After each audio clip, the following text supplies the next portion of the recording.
The Sound. The sound of Suffolk. Mark Murphy at breakfast. BBC Radio Suffolk. It's a Friday morning. It means it's time to catch up with Brian in Melton, see what sort of week he's had. And I see, Brian, you're on your mobile this morning. Where are you? Morning, Leslie. Can you hear me all right? Yes, you're on your mobile. Where are you, Brian? I'm on my mobile, and Yeah. I'm sitting in Derby's car park. What are you doing in Dobby's car park so early? Huh? What are you doing in Dobby's car park so early? This is the garden centre. Yes, I'm sitting in Derby's car park, Leslie. Why are you there so early, Brian? I'll tell you why I'm here, right? Yeah, Wednesday, because it's been hot, innit, boy? Oh, it's been hot all week, hasn't it? Yes. That's right. I've been sweating my guts out this week in the garden, but it's been a good week to get everything done, you know. Good. So What? Go on, carry on. That's right. So what I done, right, is on Wednesday I wanted to trim my verges, you know, and I Yes. got one of these edging things, you know, you stand on it and you work your way along, do you know? Oh, yes, little half moon thing, yes. So that's right, little Yeah. metal thing on the end, and Yeah. you know, and that ain't the sharpest in the world, but that's served me well. Well, last me Wednesday when I was doing it, that snapped. The handle snapped at the bottom. Oh, dear. And so I say to Mother, you doesy look at this, look.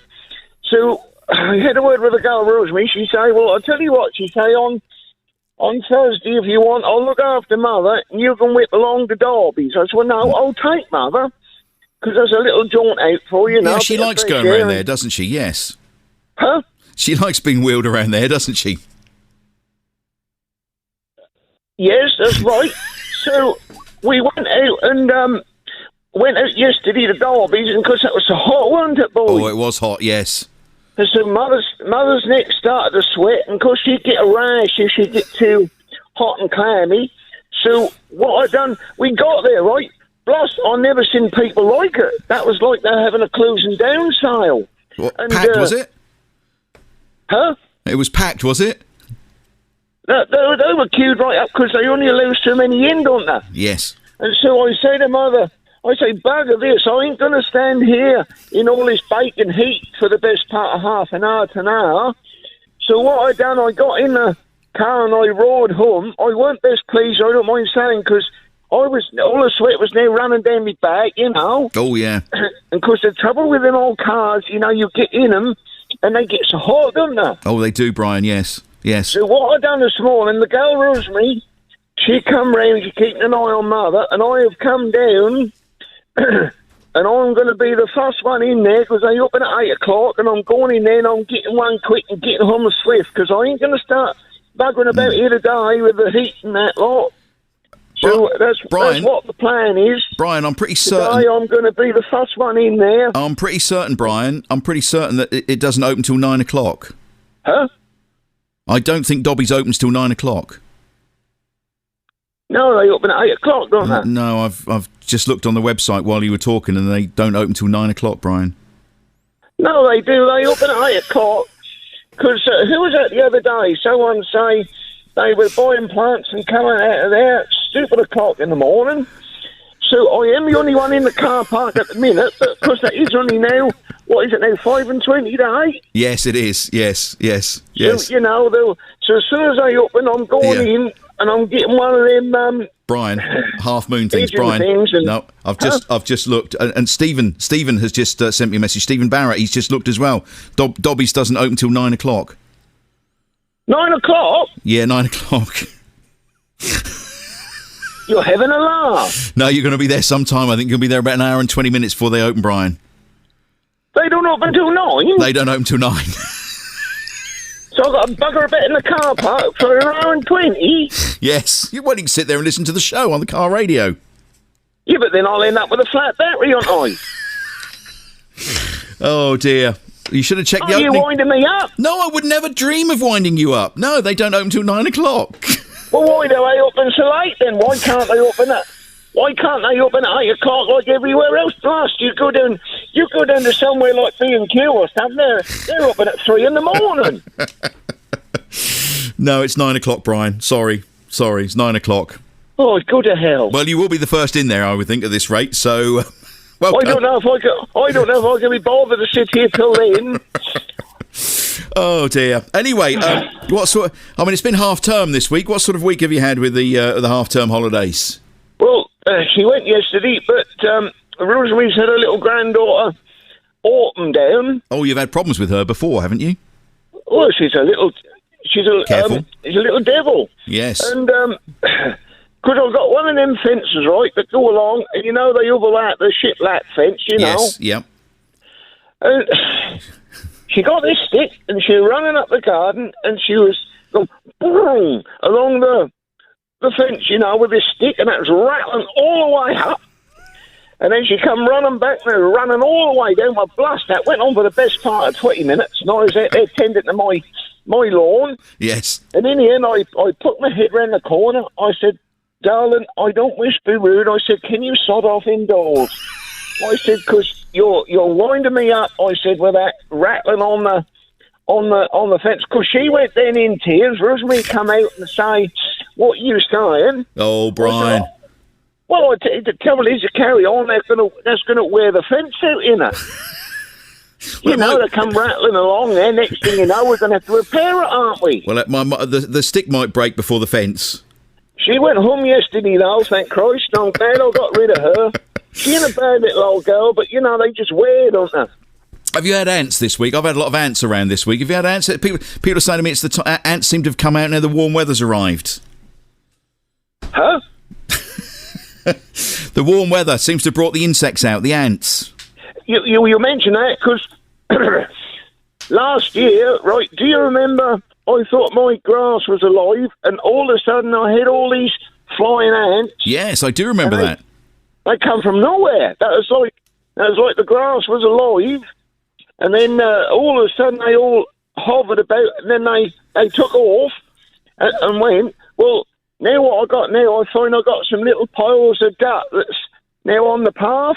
Mm-hmm. And I wonder if they're coming back, you know. Do you know what's the best way? Because I don't want them ants back again. Is there a best way that I can get rid of the ants on the grass?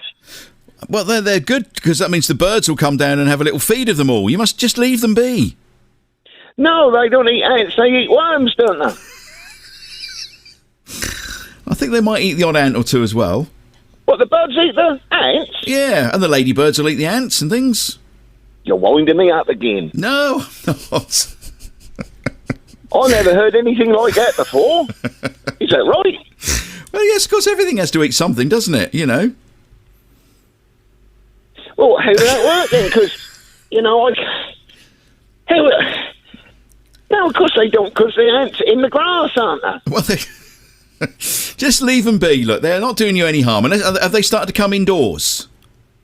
No, I ain't got. We did have them in the larder. Yeah. Going back a couple of years ago, I had them in the larder, and I had to take actions to get rid of them then. But we ain't had them in the house yet. I reckon that's going to be another year like we did last year, where we're going to have loads of ants. Mark's just been in touch. He says you ought to go and see if you can buy an anteater from somewhere. Huh? Well, I don't know if they sell reptiles at Dobby's, but when you go in at 9 o'clock, because they open at 9, perhaps you can see if they sell anteaters. I think they do have Anteaters?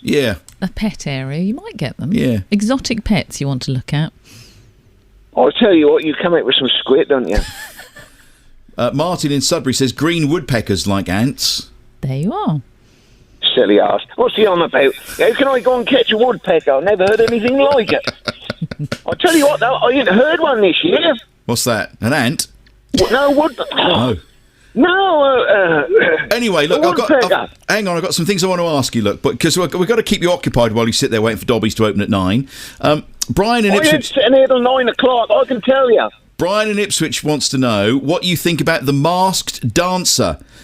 We were talking about this on our Grumpy Old Gits. We had a nice bloke called Wayne and also Neil talking about this on Wednesday, about the masked dancer. Have you and Mother seen the masked dancer on ITV? No. Okay, fair enough. And here's something else. I'd just like to try something with you, if that's all right. You up for a bit of an experiment? Yes, all right then, Leslie. All Yeah. right. Yeah, all right. Here we go. Look. Now, look, this is genuine, this is. The BBC is set to introduce... Hang on, someone's just come in. No, they're turning round, that's all right. They come to see you. Look, the BBC is set to introduce bespoke regional voiceovers between the programmes to make the corporation feel less London-centred. Announcements between the shows will be made in local accents for BBC One in the North West, the North East, Yorkshire and Lincolnshire. The BBC's Director of Nations, our big boss here, Rodri Telfin-Davis, revealed the plans as part of the corporation's Across the UK initiative. Now, I thought if they rolled that out to East Anglia that you would be really good as the continuity announcer, Brian, definitely, in yes. between the programmes. Would you fancy that job? Where have I got to go for that? Well, well, once the advert comes out, I'll let you know. But I thought perhaps you could do a little trial for us this morning. Do you fancy giving that a go for us? I don't know, what's the bloke's name? Rodri Telfin-Davis.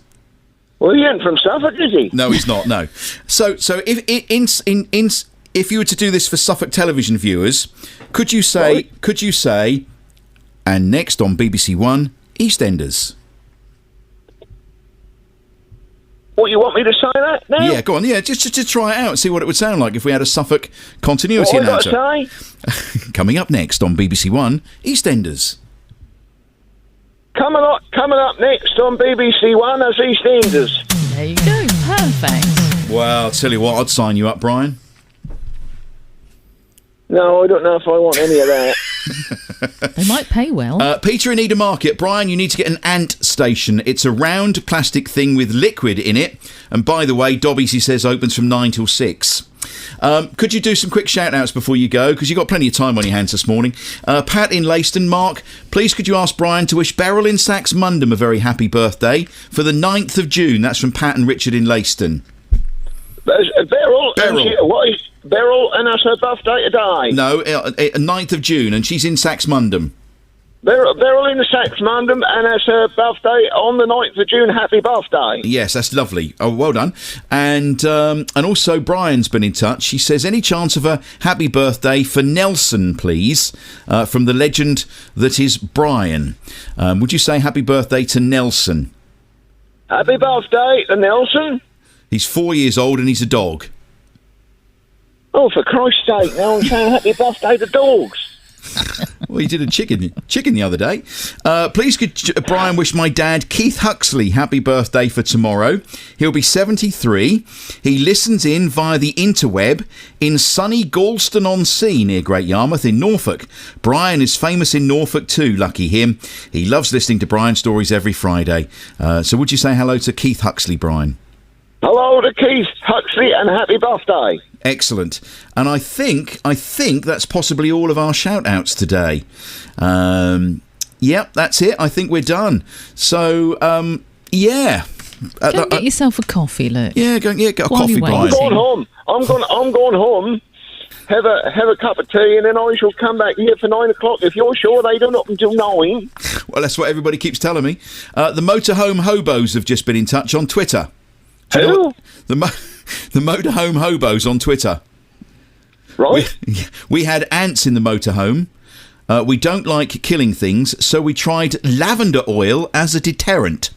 Went back 2 days later, no ants, well chuffed, and a fragrant motorhome too. That's from Trudy in Stowmarket. So you Well, need some. Mother have got some lavender talc. I don't know if that'll do the same thing. Well, I'd start sprinkling that on the grass if I was you. Some nice lavender talc, Brian. That'll work. Definitely. Yeah. Yeah. Anyway, plan. good luck. Thanks for joining us, and I'm glad we've kept you occupied for 10 minutes. Yes, right on, Leslie. You have Cheerio. a nice weekend, boy. Yeah, cheerio together. They open at 9 o'clock, by the way.